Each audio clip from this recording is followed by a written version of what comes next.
नमस्कार मित्रांनो, लास्ट व्हिडिओमध्ये आपण भारताचा अर्थसंकल्प 2025-26 प्रश्नोत्तरांच्या स्वरूपात पाहिलेला होता. या व्हिडिओमध्ये आपण महाराष्ट्राचा अर्थसंकल्प 2025-26साठी जो महाराष्ट्राचे उपमुख्यमंत्री अजित पवार यांनी मांडलेला होता तो पाहणार आहोत. हा देखील व्हिडिओ आपण प्रश्नोत्तरांच्या स्वरूपातच करणार आहोत, त्यामुळे परीक्षेमध्ये लक्षात ठेवण्यासाठी तुम्हाला याची मदत होईल. त्याचबरोबर शॉर्ट पिरियडमध्ये जेवढा काही महत्त्वाचा डेटा मला कलेक्ट करता आला तो मी या व्हिडिओच्या माध्यमातून तुमच्यासमोर ठेवणार आहे. तरी देखील नजर चुकीने काही महत्त्वाचा डेटा माझ्याकडून मिस झाला असेल तर त्याच्यासाठी मी आपल्या टेलिग्राम चॅनलवर PDF टाकलेले आहेत, ते एकदा तुम्ही बघून घ्या. चला तर मग सुरू करूया. प्रश्न क्रमांक पहिला, महाराष्ट्राचा 2025-26चा एकूण खर्च किती कोटी रुपयांचा प्रस्तावित आहे? तर महाराष्ट्राचा अर्थसंकल्प 2025-26 नुसार जो एकूण खर्च प्रस्तावित केलेला आहे तो आहे 7,20,00,000 कोटी एवढा. त्यामुळे या प्रश्नाचे उत्तर आहे पर्याय क्रमांक 3 हे. प्रश्न क्रमांक 2, 2025-26 मध्ये राज्याचा महसुली तूट किती अपेक्षित आहे? तर 2025-26चा जो अर्थसंकल्प मांडण्यात आला त्याच्यामध्ये जी महसुली तूट सांगितलेली आहे ती आहे 45,892 कोटी एवढी. त्यामुळे पर्याय क्रमांक 3 हे याचे योग्य उत्तर असेल. प्रश्न क्रमांक 3, विकसित भारत विकसित महाराष्ट्र या संकल्पनेखाली किती दिवसांचा कृती आराखडा तयार करण्यात आलेला आहे?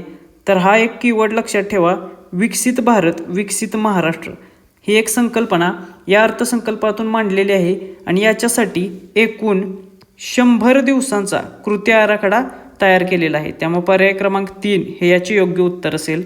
त्याचबरोबर हा जो कृती आराखडा आहे तो 7 कलमी कार्यक्रम आहे. त्यामुळे हे देखील लक्षात ठेवा, किती कलमी कार्यक्रम आहे असा तुम्हाला प्रश्न विचारू शकतात. तर 7 कलमी हा कृती आराखडा असणार आहे. त्याच्यानंतर प्रश्न क्रमांक 4, नवीन औद्योगिक धोरणानुसार महाराष्ट्र किती रोजगार निर्माण करणार आहे? तर महाराष्ट्राचा अर्थसंकल्प 2025-26 नुसार एकूण 50 लाख रोजगार निर्माण करण्याची तरतूद करण्यात आलेली आहे. त्यामुळे पर्याय क्रमांक 4 हे याचे योग्य उत्तर असेल. आता हा जो 50 लाख रोजगार आहेत ते पुढच्या 5 वर्षामध्ये निर्माण करणं अपेक्षित आहे आणि त्याच्यासाठीच नवीन औद्योगिक जे धोरण आहे 2025चे ते जाहीर करण्यात येणार आहे आणि त्याच्या अंतर्गत ही 5 वर्षामध्ये पुढच्या एकूण 50 लाख एवढी रोजगार निर्मितीचे लक्ष ठेवलेले आहे आणि त्यासाठी पुढच्या 5 वर्षात 40 लाख कोटींची गुंतवणूक महाराष्ट्रामध्ये करण्याची अपेक्षा ठेवण्यात आलेली आहे. प्रश्न क्रमांक 5, मुंबई महानगर प्रदेश कोणत्या स्वरूपात विकसित केला जाणार आहे? तर जो मुंबई महानगर प्रदेश असेल तो growth hub, international growth hub या दृष्टीने किंवा या स्वरूपात विकसित केला जाणार आहे. त्यामुळे पर्याय क्रमांक 2 हे याचे योग्य उत्तर असेल. प्रश्न क्रमांक 6, महाराष्ट्र शक्तीपीठ महामार्ग प्रकल्पाची लांबी किती किलोमीटर आहे? तर अर्थसंकल्प 2025-26 नुसार महाराष्ट्र शक्तीपीठ महामार्ग या प्रकल्पाची लांबी 660 किलोमीटर एवढी सांगण्यात आलेली आहे. त्यामुळे पर्याय क्रमांक 3 हे याचे योग्य उत्तर असेल. प्रश्न क्रमांक 7, मुख्यमंत्री बळीराजा मोफत वीज योजना अंतर्गत किती कृषी पंपांना मोफत वीज दिली जाणार आहे? तर ही देखील योजना परीक्षे दृष्टिकोनातून महत्त्वाची आहे. मुख्यमंत्री बळीराजा मोफत वीज योजनेअंतर्गत जे पंप कृषी पंप 7.5 HP म्हणजे 7.5 हॉर्स पॉवरपर्यंतचे जे कृषी पंप आहेत अशा जवळपास 45 लाख कृषी पंपांना मोफत वीज दिली जाणार आहे. त्यामुळे पर्याय क्रमांक 4 हे याचे योग्य उत्तर असेल. त्याचबरोबर 7.5 HP पर्यंतच्याच पंपांना ही योजना लागू असेल, हे देखील लक्षात ठेवा. प्रश्न क्रमांक 8, माझी लाडकी बहीण योजना अंतर्गत 2025-26 मध्ये किती कोटी रुपये वितरित होणार आहे? हा देखील प्रश्न परीक्षे दृष्टिकोनातून महत्त्वाचा आहे. माझी लाडकी बहीण योजना जी आहे या योजनेअंतर्गत 2025-26साठी 36,000 कोटी एवढ्या निधीची तरतूद केलेली आहे. त्यामुळे पर्याय क्रमांक 2 हे याचे योग्य उत्तर असेल. प्रश्न क्रमांक 9, शिवसृष्टी प्रकल्प कोठे राबवण्यात येणार आहे? तर हा जो शिवसृष्टी प्रकल्प आहे तो पुण्यातील आंबेगाव या ठिकाणी राबवण्यात येत आहे. त्यामुळे पर्याय क्रमांक 3 हे याचे योग्य उत्तर असेल. आणि या शिवसृष्टी प्रकल्पासाठी अर्थसंकल्प 2025-26 मध्ये 50 कोटी रुपयांची तरतूद करण्यात आलेली आहे. प्रश्न क्रमांक 10, नमामि गोदावरी हे अभियान कोणत्या कार्यक्रमाशी संबंधित आहे? तर परीक्षेच्या दृष्टिकोनातून हे देखील एक महत्त्वाचे अभियान आहे. नमामि गोदावरी हे अभियान जो सिंहस्थ कुंभमेळा नाशिक येथे होणार आहे 2027 साली, या कार्यक्रमाशी ते संबंधित आहे. त्यामुळे पर्याय क्रमांक 2 हे याचे योग्य उत्तर असेल. या कार्यक्रमाची अंमलबजावणी करण्यासाठी किंवा नियोजन करण्यासाठी हे नमामि गोदावरी अभियान राबवण्यात येणार आहे. प्रश्न क्रमांक 11, बांधकाम खर्च 18,120 कोटी असलेला स्वातंत्र्यवीर सावरकर वांद्रे वर्सोवा सी लिंक प्रकल्प कधी पूर्ण होणार आहे? तर स्वातंत्र्यवीर सावरकर वांद्रे वर्सोवा सी लिंक प्रकल्प जो आहे त्याचा बांधकाम खर्च 18,120 कोटी एवढा सांगितलेला आहे. आणि एवढ्या खर्चाचा प्रकल्प पूर्ण होणार आहे मे 2028 मध्ये. त्यामुळे पर्याय क्रमांक 4 हे याचे योग्य उत्तर असेल. मे 2028 पर्यंत हा प्रकल्प पूर्ण होणार आहे. प्रश्न क्रमांक 12, माझी लाडकी बहीण योजना अंतर्गत लाभार्थी महिलांची संख्या किती आहे? हा देखील परीक्षेच्या दृष्टिकोनातून महत्त्वाचा असलेला प्रश्न आहे. लाडकी बहीण योजनेतील लाभार्थ्यांची संख्या 2025-26च्या अर्थसंकल्पानुसार किती सांगण्यात आलेली आहे? तर ही संख्या 2,53,00,000 एवढी सांगण्यात आलेली आहे. म्हणजेच 2.53 कोटी एवढ्या लाभार्थी महिला असणार आहेत. त्यामुळे पर्याय क्रमांक 3 हे या प्रश्नाचे योग्य उत्तर असेल. प्रश्न क्रमांक 13, उमेद मॉल ही योजना कोणत्या क्षेत्राशी संबंधित आहे? तर हा देखील एक खूप महत्त्वाचा प्रश्न आहे. हा जो उमेद मॉल आहे ही जी योजना आहे ती महिलांसाठी आर्थिक सबलीकरण करण्यासाठी राबवण्यात येणार आहे. महिलांचे आर्थिक सबलीकरण. त्यामुळे पर्याय क्रमांक 2 हे याचे योग्य उत्तर असेल. आता याच्याबद्दल मी थोडक्यात तोंडी माहिती सांगतो, ती लक्षात घ्या. हा जो उमेद मॉल आहे तो ग्रामीण भागातील ज्या महिला आहेत किंवा महिलांचे जे बचत गट आहेत म्हणजेच सेल्फ हेल्प ग्रुप जे आहेत त्या बचत गटांनी तयार केलेल्या ज्या वस्तू आहेत त्या वस्तू थेट ग्राहकांपर्यंत पोहोचवण्यासाठी उमेद मॉल या नावाची योजना राबवण्यात येणार आहे किंवा हे व्यासपीठ तयार केलेले आहे. त्यामुळे पर्याय क्रमांक 2 हे योग्य उत्तर असेल. प्रश्न क्रमांक 14, नानाजी देशमुख कृषी संजीवनी प्रकल्पचा दुसरा टप्पा किती जिल्ह्यांमध्ये राबवण्यात येणार आहे? तर नानाजी देशमुख कृषी संजीवनी प्रकल्पाचा दुसरा टप्पा हा जवळपास महाराष्ट्रातील 21 जिल्ह्यांमध्ये राबवण्यात येणार आहे. त्यामुळे पर्याय क्रमांक 3 हे याचे योग्य उत्तर असेल. प्रश्न क्रमांक 15, कृत्रिम बुद्धिमत्ता तंत्रज्ञानाचा वापर करून किती एकर शेतीला लाभ होणार आहे? तर कृत्रिम बुद्धिमत्ता म्हणजेच आर्टिफिशियल इंटेलिजन्स AI टेक्नॉलॉजीचा वापर करून जवळपास महाराष्ट्रातील 1,00,000 एकर शेतीला लाभ देण्यासाठी योजना आखण्यात आलेली आहे. त्यामुळे पर्याय क्रमांक 2 हे याचे योग्य उत्तर असेल. आणि या 1,00,000 एकर शेतीच्या जवळपास 50,000 शेतकऱ्यांना याचा फायदा होणार आहे. त्यामुळे हे देखील लक्षात ठेवा, जवळपास 50,000 शेतकऱ्यांच्या 1,00,000 एकर शेतीला AI टेक्नॉलॉजीचा फायदा होणार आहे. तर ज्यांना माहीत नाही त्यांच्यासाठी हा आपला चालू घडामोडीच्या नोट्सचा कोर्स आहे. या कोर्समध्ये आपण 2025 या वर्षातील जानेवारीपासून ते डिसेंबरपर्यंतच्या सर्व महिन्याच्या करंट अफेअर्स प्रोव्हाइड करणार आहोत. या सर्व PDF तुम्ही डाउनलोड करू शकता, त्याच्या प्रिंट काढू शकता. त्याचबरोबर या प्रत्येक महिन्याच्या करंट अफेअरच्या नोट्स असून याच्यामध्ये 1 लाइनर स्वरूपात नोट्स आहेत. त्याचबरोबर या नोट्स आहेत त्या घटकनिहाय असतील. तर ज्यांना याची सॅम्पल कॉपी बघायची असेल ते आपल्या टेलिग्राम चॅनेलवरून पाहू शकतात. त्याचबरोबर स्पर्धा परीक्षा मित्र ही ॲप आपली डाउनलोड करा. या ॲपवरती हा कोर्स तुम्हाला मिळून जाईल. या कोर्समध्ये देखील तुम्हाला सॅम्पल कॉपी पाहता येईल. प्रश्न क्रमांक 16, जलयुक्त शिवार अभियान 2.0 अंतर्गत किती कामे करण्यात येणार आहेत? तर हे देखील परीक्षे दृष्टिकोनातून महत्त्वाचे असलेले अभियान आहे. जलयुक्त शिवार अभियान 2.0 म्हणजे त्याचा दुसरा टप्पा जो आहे त्याच्या अंतर्गत 1,48,888 कामे करण्यात येणार आहेत. त्यामुळे पर्याय क्रमांक 3 हे याचे योग्य उत्तर असेल. त्याचबरोबर अर्थसंकल्प 2025-26 नुसार ही जी कामे आहेत 2.0 मधली ती साधारणतः किती गावांमध्ये करण्यात येणार आहेत असा देखील प्रश्न येऊ शकतो. तर यासाठी 5,818 गावांमध्ये ही कामे करण्यात येणार आहेत. त्याचबरोबर ही जी कामे आहेत ते कधीपर्यंत पूर्ण होणार आहेत असा देखील प्रश्न येऊ शकतो. तर ही सर्व कामे मार्च 2026 पर्यंत पूर्ण करण्याचे उद्दिष्ट ठेवण्यात आलेले आहे. त्यामुळे ह्या 2-3 गोष्टी लक्षात ठेवा. याच्यावरती देखील पेपरमध्ये प्रश्न विचारला जाऊ शकेल. प्रश्न क्रमांक 17. मुख्यमंत्री सौर कृषी वाहिनी योजना 2.0 किती जिल्ह्यांमध्ये राबवली जाणार आहे? तर अर्थसंकल्प 2025-26 नुसार मुख्यमंत्री सौर कृषी वाहिनी योजना 2.0 ही 27 जिल्ह्यांमध्ये राबवली जाणार आहे. त्यामुळे पर्याय क्रमांक 4 हे याचे योग्य उत्तर असेल. आता ही जी योजना आहे याचे उद्दिष्ट काय असा देखील परीक्षेत प्रश्न येऊ शकतो.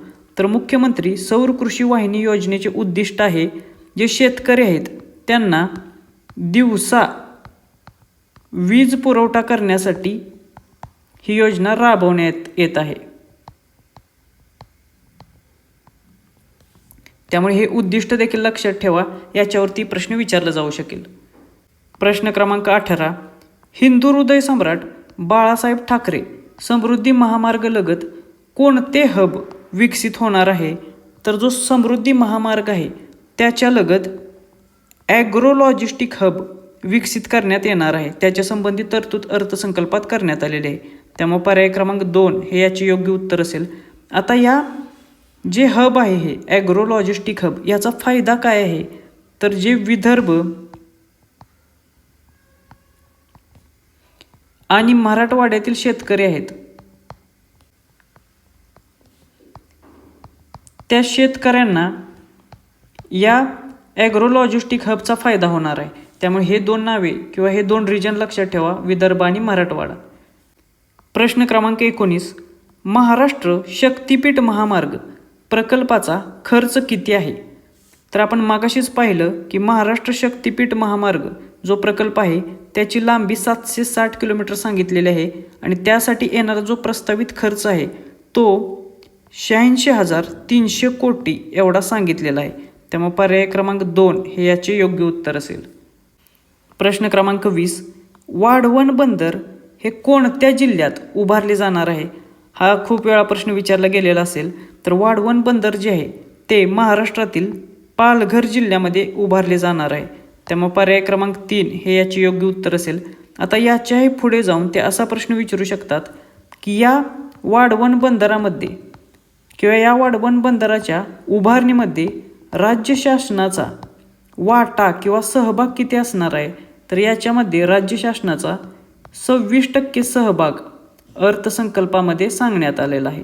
त्यामुळे हे देखील लक्षात ठेवा. हा आकडा देखील तुम्हाला विचारतील. या व्हिडिओमध्ये आपण अर्थसंकल्पातील बऱ्यापैकी सर्वच महत्त्वाचा डेटा जो आहे तो आपण कव्हर करणार आहे. पण परीक्षेमध्ये तुम्हाला महाराष्ट्राची आर्थिक पाहणी जी आहे त्याच्यावरती देखील प्रश्न विचारले जात आहेत. तर आर्थिक पाहणी ही खूप मोठी असते. त्याचा अभ्यास करायला किंवा ती वाचायला खूप वेळ लागतो. पण त्याच्यासाठी एक ट्रिक सांगतो की यूट्यूबवरती आर्थिक पाहणीशी संबंधित काही लेक्चर असतील तर ते बघा किंवा किरण देसले सरांचे देखील काही महत्त्वाचे लेक्चर्स आहेत आर्थिक पाहणी 2025 रिगार्डिंग, ते देखील तुम्ही पाहू शकता. किंवा याच्याबद्दल एक ट्रिक आहे ती म्हणजे जी आर्थिक पाहणी आहे त्याची PDF आपल्या टेलिग्राम चॅनलला टाकलेली आहे. ती PDF ओपन करा आणि त्याच्यामध्ये काही डेटा जो कंसामध्ये किंवा बॉक्समध्ये दिलेला आहे तो डेटा रीड करा. जो बॉक्समध्ये डेटा दिलेला आहे ना, जसे की महाराष्ट्राचा दुग्ध उत्पादनामध्ये कितवा क्रमांक आहे किंवा कुक्कुटपालनामध्ये कितवा क्रमांक आहे, तर अशा काही महत्त्वाचा जो डेटा असतो तो बॉक्समध्ये दिलेला असतो. तेवढा डेटा जरी वाचून तुम्ही परीक्षेला गेला तरी त्याचा देखील तुम्हाला फायदा होऊ शकतो. त्यानंतर पुढचा प्रश्न बघूया. प्रश्न क्रमांक 21. नवी मुंबई आंतरराष्ट्रीय विमानतळ कोणत्या वर्षी उड्डाणासाठी कार्यान्वित होणार आहे? महाराष्ट्राचा अर्थसंकल्प 2025-26 नुसार नवी मुंबई आंतरराष्ट्रीय विमानतळ जे आहे ते साधारणतः एप्रिल 2025 पर्यंत देशांतर्गत विमानसेवा जी आहे त्याच्या उड्डाणासाठी कार्यान्वित होणार आहे. त्यामुळे पर्याय क्रमांक 2 हे याचे योग्य उत्तर असेल. एप्रिल 2025 पर्यंत देशांतर्गत उड्डाण सेवा नवी मुंबई आंतरराष्ट्रीय विमानतळावरून सुरू होणं अपेक्षित आहे. प्रश्न क्रमांक 22, नागपूर मेट्रोच्या दुसऱ्या टप्प्याची लांबी किती आहे? तर जो नागपूर मेट्रो प्रकल्प आहे त्याच्या दुसऱ्या टप्प्याची लांबी ही 43.80 किलोमीटर एवढी अर्थसंकल्पामध्ये सांगितलेली आहे. त्यामुळे पर्याय क्रमांक 2 हे याचे योग्य उत्तर असेल. प्रश्न क्रमांक 23, सर्वांसाठी घर हे ध्येय किती वर्षात पूर्ण करण्यासाठी नवीन गृहनिर्माण धोरण जाहीर करण्यात येणार आहे? तर सर्वांसाठी घर हे ध्येय पूर्ण करण्यासाठी एक नवीन असे गृहनिर्माण धोरण जाहीर करण्याची तरतूद अर्थसंकल्पामध्ये केलेली आहे. आणि हे ध्येय सर्वांसाठी घर हे पुढील 5 वर्षामध्ये पूर्ण करायचे आहे. त्यामुळे पर्याय क्रमांक 2 हे याचे योग्य उत्तर असेल. आणि हे ध्येय पूर्ण करण्यासाठी नवीन गृहनिर्माण धोरण जाहीर करण्यात येणार आहे. प्रश्न क्रमांक 24, लखपती दीदी या उपक्रमाचे 2025-26 साठी किती महिलांना लखपती करण्याचे उद्दिष्ट आहे?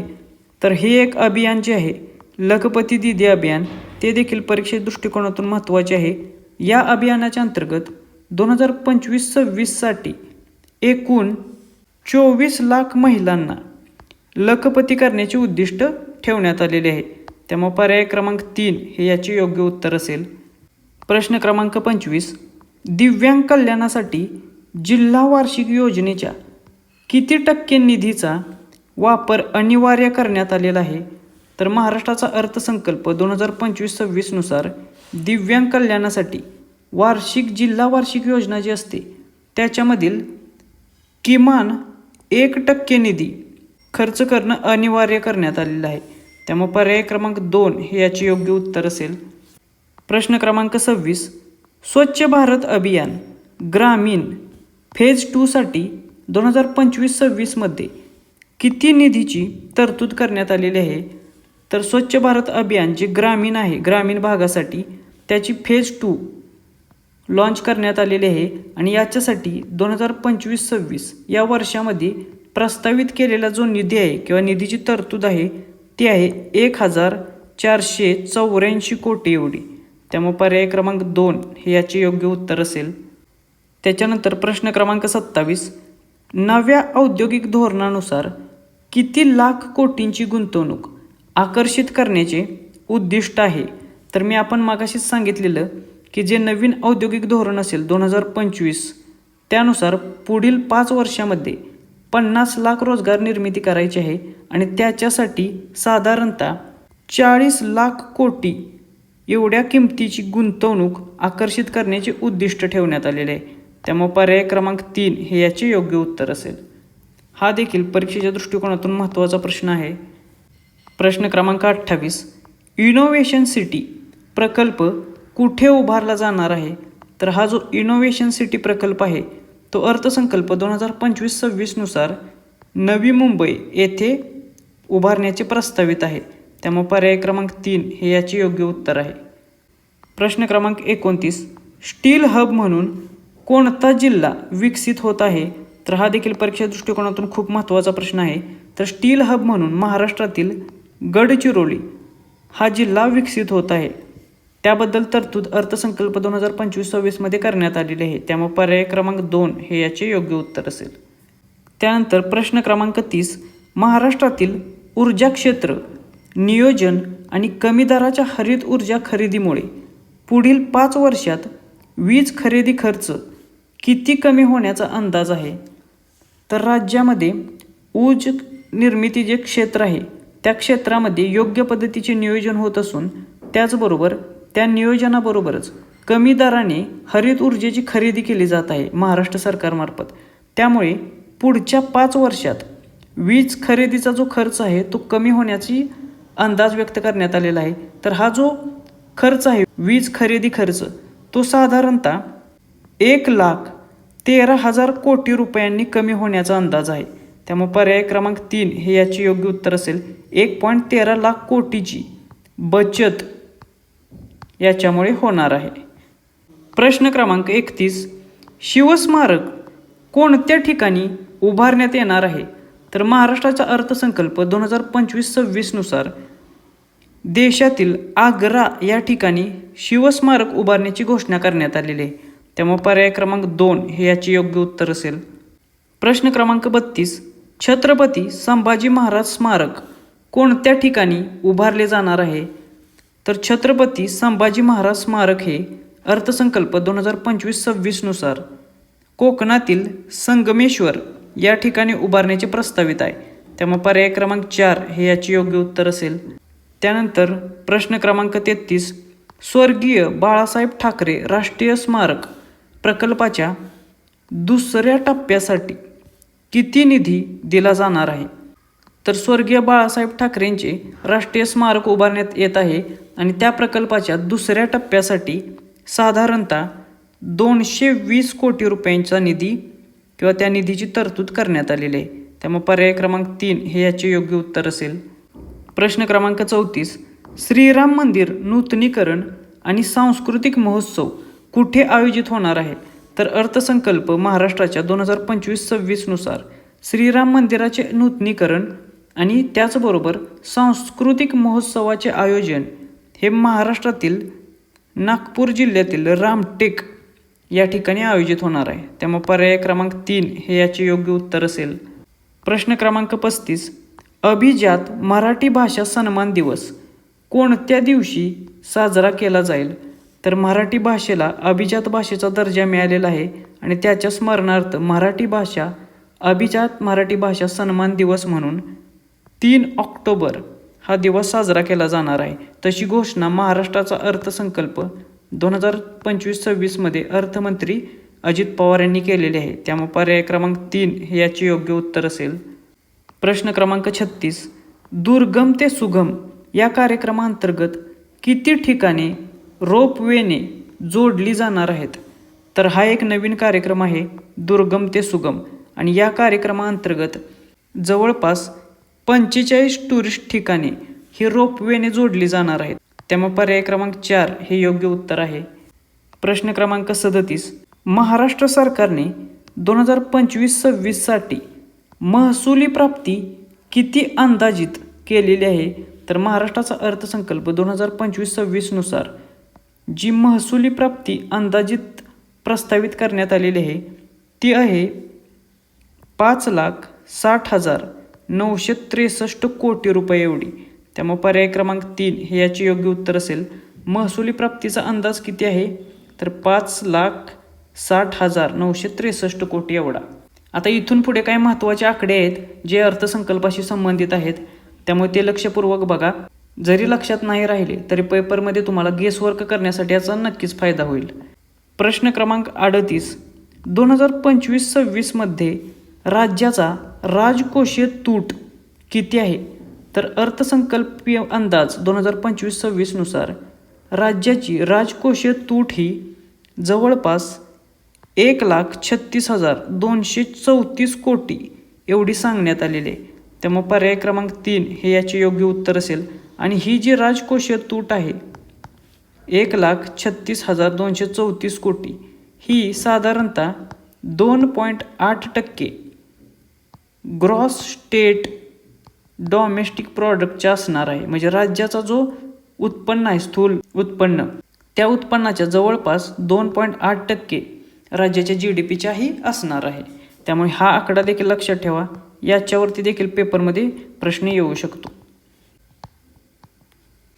प्रश्न क्रमांक 39, राज्याची महसुली तूट एकूण स्थूल राज्य उत्पन्नाच्या किती टक्क्यांपेक्षा कमी ठेवण्यात आलेली आहे?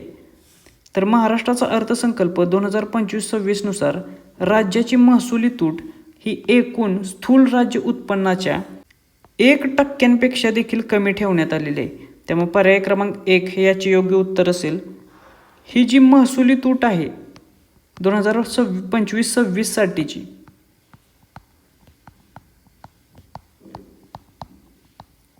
ती महसुली तूट ही साधारणतः 0.9% ऑफ ग्रॉस स्टेट डोमेस्टिक प्रॉडक्टच्या ठेवण्यात आलेली आहे. म्हणजे स्थूल राज्य उत्पन्नाच्या 0.9% एवढी प्रस्तावित आहे.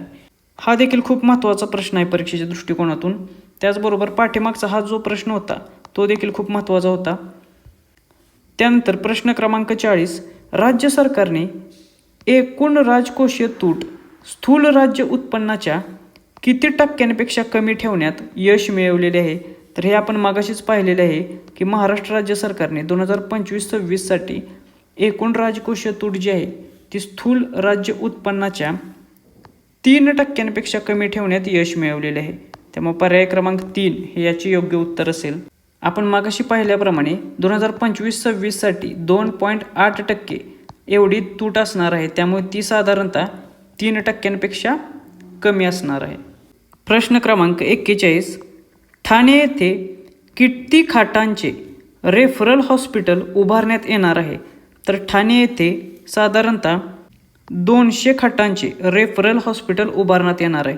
त्यामुळे पर्याय क्रमांक 3 हे याचे बरोबर उत्तर असेल. त्याचबरोबर रत्नागिरी येथे साधारणतः 100 खाटांचे रेफरल हॉस्पिटल उभारण्यात येणार आहे. त्यामुळे या दोन गोष्टी लक्षात ठेवा. ठाण्याला 200 खाटांचे तर रत्नागिरीला 100 खाटांचे रेफरल हॉस्पिटल. प्रश्न क्रमांक 42, रायगड जिल्ह्यामध्ये कोणत्या प्रकारचे रुग्णालय उभारले जाणार आहे? तर रायगड जिल्ह्यामध्ये सुपर स्पेशालिटी हॉस्पिटल उभारण्याची तरतूद करण्यात आलेली आहे. त्यामुळे पर्याय क्रमांक 2 हे योग्य उत्तर आहे. आणि या सुपर स्पेशालिटी हॉस्पिटलसाठी 200 खाटांची सोय असेल. त्यामुळे 200 खाटांचे सुपर स्पेशालिटी हॉस्पिटल रायगड जिल्ह्यात. प्रश्न क्रमांक 43, जल जीवन मिशन अंतर्गत 2025-26साठी किती कोटी रुपयांचा निधी मंजूर करण्यात आलेला आहे? तर हे एक खूप महत्त्वाचे मिशन आहे. जल जीवन मिशन अंतर्गत 2025-26साठी महाराष्ट्राच्या अर्थसंकल्पामध्ये एकूण 3,939 कोटी रुपयांची तरतूद करण्यात आलेली आहे किंवा तेवढा निधी मंजूर केलेला आहे. त्यामुळे पर्याय क्रमांक 2 हे याचे योग्य उत्तर आहे. प्रश्न क्रमांक 44, धनगर आणि गोवारी समाजासाठी किती कल्याणकारी योजना राबवल्या जाणार आहेत? तर महाराष्ट्राचा अर्थसंकल्प 2025-26नुसार धनगर आणि गोवारी या समाजांसाठी एकूण 22 कल्याणकारी प्रकारच्या योजना राबवण्यात येणार आहे किंवा तशी तरतूद करण्यात आलेली आहे. त्यामुळे पर्याय क्रमांक 4 हे याचे योग्य उत्तर आहे. प्रश्न क्रमांक 45, बांबू उद्योग प्रोत्साहनासाठी किती कोटी रुपयांचा प्रकल्प मंजूर करण्यात आलेला आहे? तर बांबू उद्योगाच्या प्रोत्साहनासाठी किंवा त्याची प्रगती होण्यासाठी महाराष्ट्राचा अर्थसंकल्प 2025मध्ये 4,300 कोटी रुपयांची तरतूद करण्यात आलेली आहे किंवा तेवढ्या किमतीचे प्रकल्प मंजूर करण्यात आलेले आहेत. त्यामुळे पर्याय क्रमांक 2 हे याचे योग्य उत्तर आहे.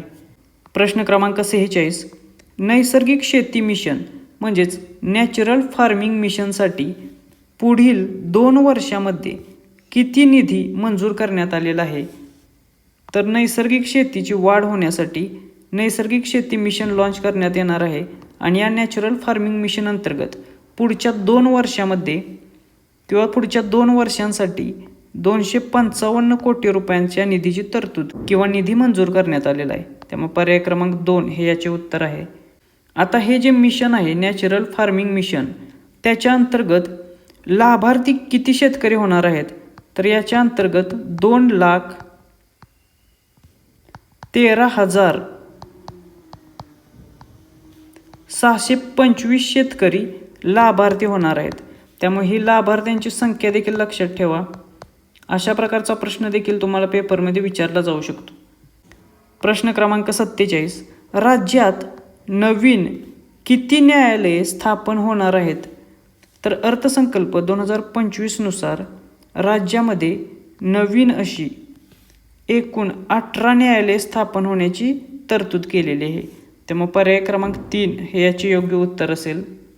प्रश्न क्रमांक 48, बृहन्मुंबई पोलीस आयुक्तालयात कोणते नवीन केंद्र उभारले जाणार आहे?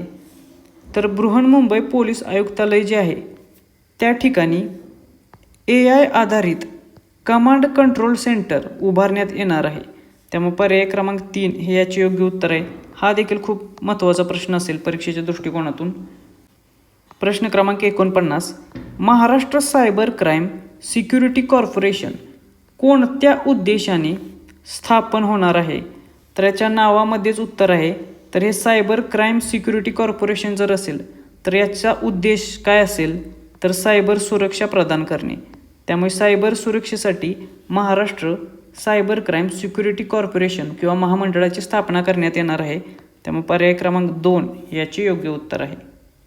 प्रश्न क्रमांक 50, महिला व बालविकास विभागासाठी किती निधी दिला आहे? तर अर्थसंकल्प 2025 नुसार महिला आणि बालविकास विभागासाठी जी निधीची तरतूद करण्यात आलेली आहे ती आहे 31,905 कोटी एवढी. त्यामुळे पर्याय क्रमांक 1 हे याचे योग्य उत्तर असेल. आता वेगवेगळ्या विभागांसाठी वेगवेगळ्या निधीची तरतूद या अर्थसंकल्पांतर्गत करण्यात आलेली आहे. त्या प्रत्येक विभागांची जी तरतूद आहे ती आपण इथे घेणार नाही, तर काही महत्त्वाच्या 2-3 विभागांची जी तरतूद आहे ती आपण घेणार आहे. इतर सर्व विभागांची तरतूद मी जी टेलिग्रामला PDF टाकलेली आहे त्या PDF तुम्हाला मिळून जाईल. त्यामुळे कोणत्या विभागासाठी किती निधीची तरतूद केलेली आहे ते एकदा फक्त बघून घ्या. प्रश्न क्रमांक 51, कौशल्य विकास, रोजगार आणि उद्योजकता विभागासाठी किती निधी दिलेला आहे? तर अर्थसंकल्प 2025-26 नुसार कौशल्य विकास, रोजगार आणि उद्योजकता विभागासाठी जी निधीची तरतूद करण्यात आलेली आहे ती आहे 807 कोटी एवढी. त्यामुळे पर्याय क्रमांक 2 हे याचे योग्य उत्तर आहे. त्यानंतर प्रश्न क्रमांक 52, माझी लाडकी बहीण योजनेसह महिलांच्या सबलीकरणासाठी विशेष योजनांचा लाभ कोणत्या गटांना देण्यात येणार आहे? तर लाडकी बहीण योजना जी आहे त्या योजनेसह महिलांच्या सबलीकरणासाठी विशेष योजना म्हणजे जी 36,000 कोटी रुपयांची तरतूद करण्यात आलेली आहे त्याच्या अंतर्गत जो लाभ आहे त्याच्यामध्ये कोणाला समाविष्ट करण्यात आलेले आहे? तर स्वयंसहायता गटातील ज्या महिला आहेत म्हणजे सेल्फ हेल्प ग्रुप ज्या महिला आहेत बचत गटातील त्यांना याच्या अंतर्गत सहभागी करण्यात आलेले आहे. त्यामुळे पर्याय क्रमांक 2 हे याचे योग्य उत्तर असेल. प्रश्न क्रमांक 53, शिवछत्रपती क्रीडा संकुल पुणे येथे कोणती कामे होणार आहेत? तर या अर्थसंकल्पातील तरतुदीनुसार शिवछत्रपती क्रीडा संकुल जे पुण्यात आहे त्या ठिकाणी ज्या क्रीडा सुविधा आहेत त्यांचे नूतनीकरण करण्यात येणार आहे. त्यामुळे पर्याय क्रमांक 2 हे योग्य उत्तर आहे. प्रश्न क्रमांक 54, जिल्हा वार्षिक योजनेच्या निधीपैकी किमान किती टक्के निधी हा क्रीडा संकुलांच्या देखभालीसाठी राखीव ठेवण्यात आलेला आहे? तर आपण मगाशी बघितलं की अपंगांच्या कल्याणासाठी जिल्हा वार्षिक योजनेच्या किमान 1% निधीची तरतूद अनिवार्य केलेली आहे. त्याचप्रमाणे जिल्हा वार्षिक योजनेच्या किमान 1% एवढा निधी हा क्रीडा संकुलांच्या देखभालीसाठी राखीव ठेवण्याची देखील तरतूद केलेली आहे. त्यामुळे पर्याय क्रमांक 2 हे योग्य उत्तर आहे. प्रश्न क्रमांक 55, सांस्कृतिक कार्य विभागासाठी एकूण किती निधी प्रस्तावित आहे? तर अर्थसंकल्पानुसार सांस्कृतिक कार्य विभागासाठी जो निधी प्रस्तावित आहे तो 1,186 कोटी एवढा आहे. त्यामुळे पर्याय क्रमांक 2 हे याचे उत्तर आहे. प्रश्न क्रमांक 56, पर्यटन धोरण 2024 अंतर्गत पुढील 10 वर्षात पर्यटन क्षेत्रामध्ये किती गुंतवणुकीचे उद्दिष्ट आहे? तर महाराष्ट्राचा अर्थसंकल्प 2025-26 नुसार पर्यटन धोरण जे 2024 जाहीर करण्यात आलेले त्याच्या अंतर्गत पुढच्या 10 वर्षामध्ये पर्यटन क्षेत्रात जे गुंतवणुकीचे उद्दिष्ट आहे ते 1,00,000 कोटी एवढ्या रुपयांचे ठेवलेले आहे. त्यामुळे पर्याय क्रमांक 3 हे योग्य उत्तर आहे. प्रश्न क्रमांक 57, सावित्रीबाई फुले स्मारक आणि महिला प्रशिक्षण केंद्र कुठे उभारले जाणार आहे? तर सावित्रीबाई फुलेंचे जे जन्मगाव आहे सातारा जिल्ह्यातील नायगाव या ठिकाणीच सावित्रीबाई फुलेंचे स्मारक त्याचबरोबर महिला प्रशिक्षण केंद्र उभारण्याचे प्रस्तावित आहे. त्यामुळे पर्याय क्रमांक 2 हे याचे योग्य उत्तर आहे. त्याचबरोबर खंडाळा तालुका, नायगाव खंडाळा तालुका हे देखील लक्षात ठेवा. तालुका जर विचारला तर तुम्हाला माहीत असणं आवश्यक आहे. तर खंडाळा तालुक्यातील सातारा जिल्ह्यातील खंडाळा तालुक्यातील नायगाव या ठिकाणी हे स्मारक उभारण्यात येणार आहे. प्रश्न क्रमांक 58, साहित्यरत्न लोकशाहीर अण्णाभाऊ साठे स्मारक कोणत्या जिल्ह्यामध्ये उभारले जाणार आहे? तर साहित्यरत्न लोकशाहीर अण्णाभाऊ साठे यांचे स्मारक हे महाराष्ट्रातील सांगली जिल्ह्यामध्ये उभारण्यात येणार आहे. त्यामुळे पर्याय क्रमांक 3 हे बरोबर उत्तर असेल. त्याचबरोबर सांगलीतील त्यांच्या वाटेगाव या गावी हे स्मारक उभारण्यात येणार आहे. तुम्हाला तालुका देखील माहीत असणं आवश्यक आहे. वाळवा तालुका आहे. सांगली जिल्ह्यातील वाळवा तालुक्यातील वाटेगाव या ठिकाणी हे स्मारक उभारण्यात येणार आहे. प्रश्न क्रमांक 59, रामकल पथ विकास प्रकल्प अंतर्गत रामकुंड व काळाराम मंदिराच्या विकासासाठी किती निधी आहे? तर हा एक नवीन प्रकल्प घोषित केलेला आहे, रामकल पथ विकास प्रकल्प, आणि याच्या अंतर्गत रामकुंड आणि काळाराम मंदिराच्या विकासासाठी 146.10 कोटी रुपयांची निधीची तरतूद करण्यात आलेली आहे. त्यामुळे पर्याय क्रमांक 2 हे योग्य उत्तर आहे. त्यानंतर प्रश्न क्रमांक 60, आंतरराष्ट्रीय दर्जाचे भारतरत्न डॉक्टर बाबासाहेब आंबेडकर स्मारक कुठे उभारले जाणार आहे? तर इंटरनॅशनल लेवलचे भारतरत्न डॉक्टर बाबासाहेब आंबेडकरांचे स्मारक हे महाराष्ट्रातील दादर, मुंबई या ठिकाणी एक्झॅक्टली जी चैत्यभूमी आहे दादरची त्या ठिकाणी हे स्मारक उभारण्यात येणार आहे. त्यामुळे हे लक्षात ठेवा. हा देखील परीक्षे दृष्टिकोनातून खूप महत्त्वाचा प्रश्न आहे. प्रश्न क्रमांक 61, भारतरत्न अटल बिहारी वाजपेयी यांचे स्मारक कोणत्या शहरामध्ये उभारले जाणार आहे? तर अटल बिहारी वाजपेयी यांच्या जन्मशताब्दी वर्षानिमित्त त्यांचे स्मारक महाराष्ट्रातील मुंबई या शहरात उभारले जाणार आहे. त्यामुळे पर्याय क्रमांक 3 हे योग्य उत्तर आहे. प्रश्न क्रमांक 62, अभिजात मराठी भाषा सप्ताह कोणत्या तारखेपर्यंत साजरा होईल किंवा कोणत्या तारखेच्या दरम्यान साजरा होईल? तर मागाशीच आपण पाहिलं की अभिजात मराठी भाषा सन्मान दिन म्हणून 3 ऑक्टोबर साजरा केला जाणार आहे. तर त्याच संदर्भात जो सप्ताह असेल मराठी भाषा, अभिजात मराठी भाषा सप्ताह, तो 3 ते 9 ऑक्टोबर या तारखेच्या दरम्यान साजरा केला जाईल. त्यामुळे पर्याय क्रमांक 3 हे योग्य उत्तर असेल. हा देखील परीक्षा दृष्टिकोनातून महत्त्वाचा असलेला प्रश्न आहे. प्रश्न क्रमांक 63, मराठी भाषा अकादमी स्थापन करण्याचे उद्दिष्ट काय आहे? तर मराठी भाषा अकॅडमी स्थापन करण्याचे उद्दिष्ट काय असेल? तर मराठी भाषेचा विकास करणे आणि मराठी भाषेचा प्रसार करणे. त्यामुळे पर्याय क्रमांक 2 हे याचे योग्य उत्तर असेल. त्यानंतर प्रश्न क्रमांक 64, सार्वजनिक क्षेत्रातील जे उपक्रम आहेत त्या उपक्रमातील कंपन्यांच्या थकबाकीबाबत कोणती योजना जाहीर करण्यात आलेली आहे? तर ज्या सार्वजनिक क्षेत्रातील उपक्रम कंपन्या आहेत त्यांच्या थकबाकीबाबत एक योजना जाहीर करण्यात आलेली आहे आणि त्या योजनेचे नाव आहे अभय योजना. त्यामुळे पर्याय क्रमांक 3 हे याचे योग्य उत्तर असेल. आणि ही जी योजना आहे अभय योजना ती राज्य कर विभागाच्या अंतर्गत जाहीर करण्यात आलेली आहे. त्यामुळे हा विभाग देखील लक्षात ठेवा. ह्या विभागाच्या अंतर्गत सार्वजनिक क्षेत्राच्या उपक्रमातील ज्या कंपन्या आहेत त्यांच्या थकबाकीबाबत अभय योजना जाहीर करण्यात आलेली आहे. प्रश्न क्रमांक 65, ही अभय योजना किती दिवसाच्या किंवा किती कालावधीपर्यंत लागू राहील?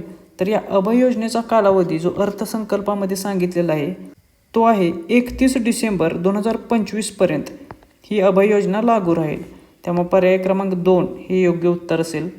प्रश्न क्रमांक 66, वैयक्तिक मालकीच्या परिवहनेतर CNG आणि LPG 4 चाकी वाहनांवर मोटार वाहन करात किती टक्क्यांनी वाढ प्रस्तावित आहे? तर महाराष्ट्राचा अर्थसंकल्प 2025-26 मध्ये काही करांमध्ये वाढ करण्यात आलेली आहे आणि त्याच करांपैकी मोटार वाहन कर एक असून या करामध्ये जी वाहने वैयक्तिक मालकीची ट्रान्सपोर्टेशनशी संबंधित नसून इतर प्रकारची जी वाहने आहेत CNG आणि LPG 4 चाकी वाहने त्यांच्या मोटर वाहन करात 1% वाढ प्रस्तावित आहे. त्यामुळे पर्याय क्रमांक 2 हे याचे योग्य उत्तर असेल. प्रश्न क्रमांक 67, मोटार वाहन करवाढीमुळे राज्याला 2025-26 मध्ये अंदाजे किती अतिरिक्त महसूल अपेक्षित आहे? तर मोटार वाहन करवाढीमुळे राज्याला 2025-26मध्ये अंदाजे 150 कोटींचा अतिरिक्त महसूल मिळण्याची अपेक्षा आहे. त्यामुळे पर्याय क्रमांक 2 हे योग्य उत्तर आहे. प्रश्न क्रमांक 68, 30 लाखांपेक्षा जास्त किमतीच्या इलेक्ट्रिक वाहनांवरती किती टक्के मोटार वाहन कर लावण्याचा प्रस्ताव आहे? तर या अर्थसंकल्पामध्ये अजून एक तरतूद आहे, ती म्हणजे ज्या इलेक्ट्रिक गाड्या आहेत, इलेक्ट्रिक वाहने आहेत, त्यांची किंमत जर 30 लाखांपेक्षा जास्त असेल तर अशा 30 लाखांपेक्षा जास्त किमतीच्या EV गाड्यांवरती 6% एवढा मोटार वाहन कर लावण्याचा प्रस्ताव ठेवलेला आहे. त्यामुळे पर्याय क्रमांक 3 हे याचे योग्य उत्तर असेल.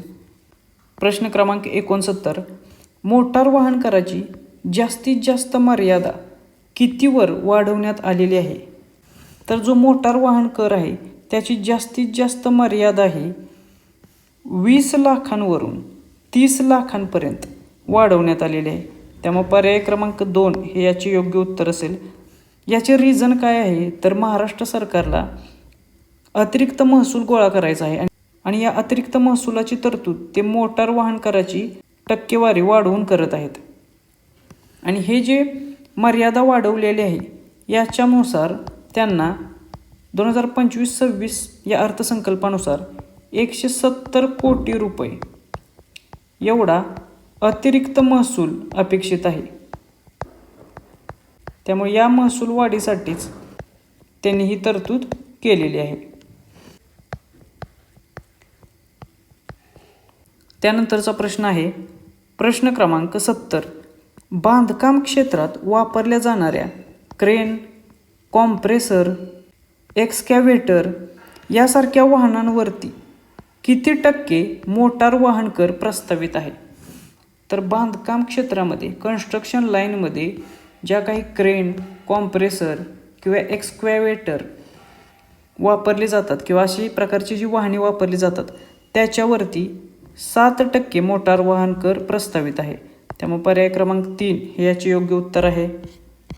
प्रश्न क्रमांक 71, लाईट गुड्स व्हेकल म्हणजे जी हलकी मालवाहतूक वाहने आहेत, लाईट गुड्स व्हेकल, त्यांच्यावरती किती टक्के मोटार वाहन कर प्रस्तावित आहेत? तर LGVवरती देखील 7% मोटार वाहन कर प्रस्तावित आहे. त्यामुळे पर्याय क्रमांक 3 हे याचे योग्य उत्तर असेल. प्रश्न क्रमांक 72, महाराष्ट्र स्टॅम्प कायद्यातील कलम 4 अंतर्गत पूरक कागदपत्रांवरील मुद्रांक शुल्क किती वाढवण्यात आलेले आहे? तर महाराष्ट्र स्टॅम्प ड्युटी कायदा जो आहे त्या कायद्यातील कलम 4 नुसार पूरक कागदपत्रे म्हणजे सप्लिमेंटरी डॉक्युमेंट्स जे आहेत त्याच्यावरील स्टॅम्प ड्युटी किंवा मुद्रांक शुल्क हे 100 रुपयावरून 500 रुपयापर्यंत वाढवण्यात आलेले आहे. आणि ही न्यूज देखील चर्चेत होती. त्यामुळे पर्याय क्रमांक 2 हे योग्य उत्तर आहे. आणि हा प्रश्न देखील चालू घडामोडींच्या अँगलने देखील तुम्हाला परीक्षेमध्ये विचारू शकतात, त्यामुळे हे लक्षात ठेवा. प्रश्न क्रमांक 73, महाराष्ट्र स्टॅम्प कायद्याच्या कलम 31(1) अंतर्गत दस्तऐवजाऐवजी निर्णय शुल्क कितीवर वाढवण्यात आलेले आहे? तर महाराष्ट्र स्टॅम्प ड्युटी कायदा कलम 31(1)च्या अंतर्गत दस्तऐवज जे आहेत त्याच्यावरील निर्णय शुल्क हे 100 वरून 1000 रुपयापर्यंत वाढवण्यात आलेले आहे. तसे प्रस्तावित करण्यात आलेले आहे अर्थसंकल्पामध्ये. त्यामुळे पर्याय क्रमांक 2 हे योग्य उत्तर आहे. त्यानंतर प्रश्न क्रमांक 74, ई स्टॅम्प प्रमाणपत्र कोणत्या कलमांखाली प्रस्तावित करण्यात आले आहेत? तर जे ई स्टॅम्प प्रमाणपत्र आहेत, ही प्रमाणपत्रे किंवा ही सर्टिफिकेट्स ही महाराष्ट्र स्टॅम्प कायद्यातील कलम 10(3) व कलम 4 नुसार प्रस्तावित करण्यात आलेले आहेत. त्यामुळे पर्याय क्रमांक 2 हे याचे योग्य उत्तर असेल. त्याच्यानंतर प्रश्न क्रमांक 75, ई स्टॅम्प प्रमाणपत्राचा मुख्य उद्देश काय आहे? तर हा प्रश्न तुमच्यासाठी जास्त महत्त्वाचा आहे की ई स्टॅम्प सर्टिफिकेट्स जे आहेत त्याचा उद्देश काय आहे? तर यांचा उद्देश हा आहे की नागरिकांना ऑनलाईन पद्धतीने मुद्रांक शुल्काचा भरणा करता आला पाहिजे आणि जी सर्टिफिकेट्स आहेत ती देणे सुलभ व्हावे, या उद्देशाने ही ई स्टॅम्प प्रमाणपत्र योजना राबवण्यात येणार आहे. त्यामुळे पर्याय क्रमांक 2 हे योग्य उत्तर आहे. त्यानंतर प्रश्न क्रमांक 76, अभय योजना कोणत्या विभागाशी संबंधित आहे? तर हे आपण मागाशीच पाहिलेलं की जी अभय योजना आहे ती राज्य कर विभाग याच्याशी संबंधित आहे. त्यामुळे पर्याय क्रमांक 2 हे योग्य उत्तर आहे. प्रश्न क्रमांक 77, महाराष्ट्र राज्याचा 2025-26 या वर्षासाठीचा अंदाजित सकल राज्य उत्पन्न ग्रॉस स्टेट डोमेस्टिक प्रॉडक्ट किती आहे? तर हा देखील एक महत्त्वाचा प्रश्न आहे, कारण याच्यामध्ये GSDP महाराष्ट्र राज्याचा किती आहे हा विचारलेला आहे. आणि 2025-26 या अर्थसंकल्पानुसार 2025-26 साठीचा अंदाजित GSDP असणार आहे 49,39,355 कोटी एवढा. त्यामुळे पर्याय क्रमांक 2 हे याचे योग्य उत्तर असेल. त्यानंतर प्रश्न क्रमांक 78, 2025-26 साठी महसुली तूट म्हणजेच रेव्हेन्यू डेफिसिट GSDPच्या किती टक्के आहे? तर आपण याच्याशी संबंधित इन्फॉर्मेशन मागाशी डिस्कस केलेली आहे की 2025-26 जो महाराष्ट्राचा अर्थसंकल्प आहे त्याच्यानुसार महसुली तूट जी आहे ती GSDPच्या 0.9% एवढी प्रस्तावित किंवा अंदाजित केलेली आहे. त्यामुळे पर्याय क्रमांक 3 हे याचे योग्य उत्तर असेल. पाठीमागच्या प्रश्नामध्ये एक गोष्ट सांगायचं मला राहून गेलं की हा जो GSDP आहे 49,39,355 कोटी हा गेल्या वर्षाच्या तुलनेत किंवा गेल्या वर्षीपेक्षा साधारणतः 2025-26 मध्ये 9% जास्त आहे. म्हणजे गेल्या वर्षीपेक्षा 9% जास्त GDP किंवा GSDP महाराष्ट्र राज्याचा 2025-26 या वर्षासाठी असणार आहे. त्याच्यानंतर प्रश्न क्रमांक 79, महाराष्ट्राची राजकोषीय तूट किंवा फिस्कल डेफिसिट 2025-26 साठी किती टक्क्यांवर ठेवण्याचे उद्दिष्ट आहे? तर हा देखील प्रश्न आपण डिस्कस केलेला आहे की राजकोषीय तूट जी आहे ती 2025-26 साठी अर्थसंकल्पानुसार 2.8% ठेवण्याचे उद्दिष्ट आहे. त्यामुळे पर्याय क्रमांक 2 हे योग्य उत्तर असेल. त्याच्यानंतर प्रश्न क्रमांक 80, राज्याचा महसूल उत्पन्नात सर्वाधिक वाटा कोणत्या करातून येतो? तर हा प्रश्न परीक्षे दृष्टिकोनातून एक महत्त्वाचा प्रश्न ठरू शकतो, कारण राज्याचा जो महसूल आहे त्या महसूल उत्पन्नामध्ये सर्वाधिक वाटा असलेला कर कोणता असा प्रश्न विचारलेला आहे. तर सर्वाधिक कर महाराष्ट्राच्या महसूल उत्पन्नात राज्याच्या GST कडून येतो. त्यामुळे पर्याय क्रमांक 3 हे याचे योग्य उत्तर असेल. तर महसूल उत्पन्नात सर्वाधिक वाटा असलेला कर आहे स्टेट GST हा. प्रश्न क्रमांक 81, मुख्यमंत्री ग्राम सडक योजनेअंतर्गत किती गावांना रस्ते जोडले जाणार आहेत? तर जी मुख्यमंत्री ग्राम सडक योजना आहे ही देखील आपल्या परीक्षा दृष्टिकोनातून महत्त्वाची आहेत. याच्यावरती देखील प्रश्न विचारले जातात. तर या योजनेअंतर्गत महाराष्ट्राचा अर्थसंकल्प 2025-26 नुसार एकूण 3,582 गावांना रस्त्याने जोडले जाणार आहे. त्यामुळे पर्याय क्रमांक 2 हे याचे योग्य उत्तर असेल. प्रश्न क्रमांक 82, महाराष्ट्राच्या महसूल प्राप्तीपैकी केंद्र सरकारकडून मिळणाऱ्या निधीचा वाटा किती आहे? तर महाराष्ट्रात एकूण महसूल प्राप्ती जी होते 2025-26 अर्थसंकल्पानुसार त्यापैकी केंद्र सरकारकडून मिळणारा जो निधी आहे त्याचा वाटा हा 25% एवढा असणार आहे. म्हणजे एकूण महसुली प्राप्तींपैकी केंद्र सरकारकडून मिळणारा जो निधी असेल त्याचा वाटा 25% आहे. त्यामुळे पर्याय क्रमांक 2 हे योग्य उत्तर असेल. त्यानंतर प्रश्न क्रमांक 83, महाराष्ट्रातील राज्याचा म्हणजे महाराष्ट्र राज्याचा स्वतःचा कर महसूल ओन टॅक्स रेव्हेन्यू 2025-26 मध्ये किती टक्क्यांनी वाढण्याचा अंदाज आहे?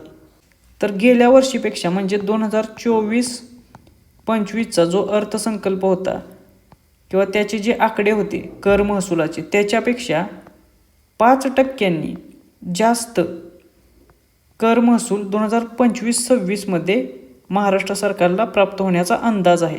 त्यामुळे पर्याय क्रमांक 1 5% आपल्या प्रश्नाचे या उत्तर आहे. आता हा जो चार्ट आहे तो आपण महाराष्ट्र सरकारने अर्थसंकल्पाच्या संदर्भात पब्लिश केलेले एक पिंक बुक आहे ज्यामध्ये संक्षिप्त अर्थसंकल्प दिलेला आहे. त्याच्यातून आपण घेतलेलं आहे. तर या चार्टमध्ये रुपया कोठून येतो, राज्य सरकारला पैसे कोठून मिळतात त्याच्यात सांगितलेले आहे. तर याच्यामध्ये जवळपास 51% एवढा भाग हा राज्य सरकारचा स्वतःचा कर महसुलामधून राज्य सरकारला मिळत असतो किंवा उभा करत असतं राज्य सरकार. तर 26% जो भाग आहे तो भांडवली जमेतून मिळतो. 12% केंद्रीय करातील हिस्सा आहे. 7% केंद्र शासनाची सहाय्यक अनुदाने आहे आणि 4% राज्याचा स्वतःचा कराव्यतिरिक्त इतर जो महसूल आहे त्याच्याकडून मिळत असतो.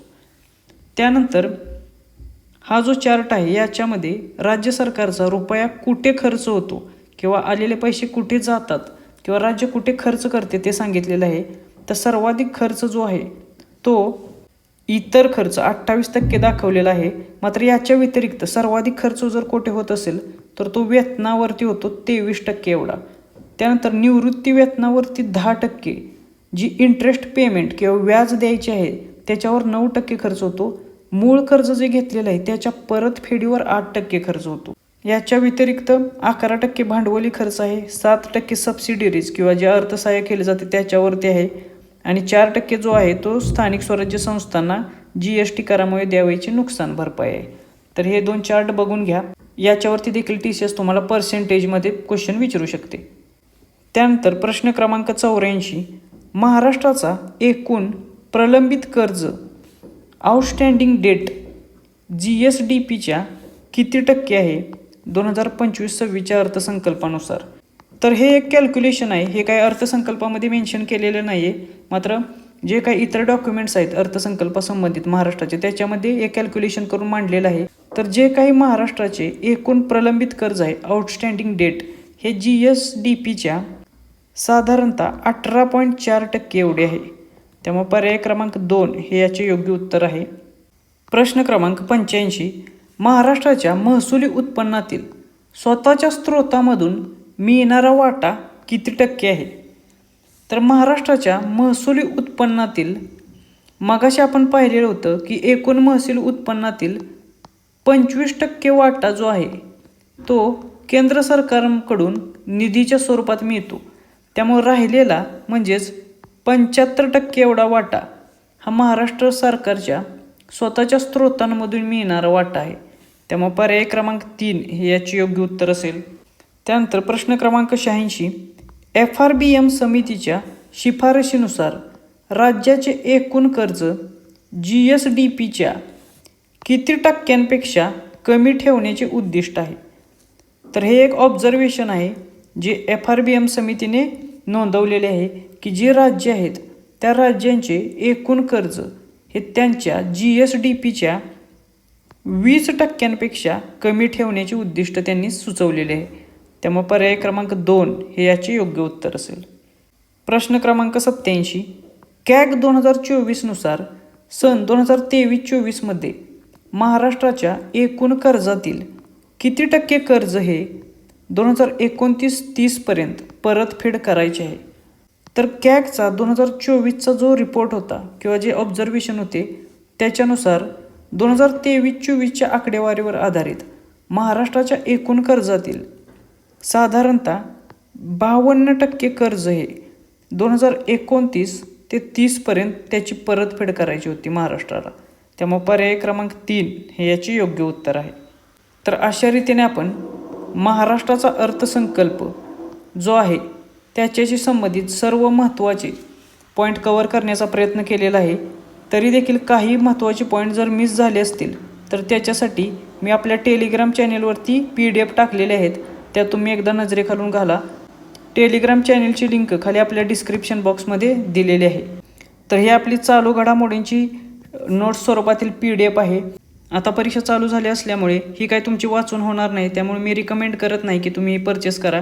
पण जे सरळ सेवा भरतीचा वेगवेगळ्या परीक्षांचा जर अभ्यास करत असाल तुम्ही किंवा इव्हन MPSCचा जर अभ्यास करत असाल तरी 2025 या वर्षातील जानेवारी ते डिसेंबरपर्यंतचे सर्व करंट अफेअर आपण या PDF कोर्समध्ये प्रोव्हाइड करणार आहोत. ही तुम्ही PDF डाउनलोड करू शकता, प्रिंट काढू शकता. त्याचबरोबर हे मंथ वाईज आणि कॅटेगरी वाईज नोट्स असल्यामुळे रीडिंग करणं किंवा त्यांचे आकलन करणं तुम्हाला सोपं जाईल. त्याच्यासाठी आपले स्पर्धा परीक्षा मित्र हे आपले ॲप डाउनलोड करा. या ॲपवरती तुम्हाला हा कोर्स मिळून जाईल. तुम्हाला परीक्षेसाठी माझ्याकडून ऑल द बेस्ट. थँक्यू.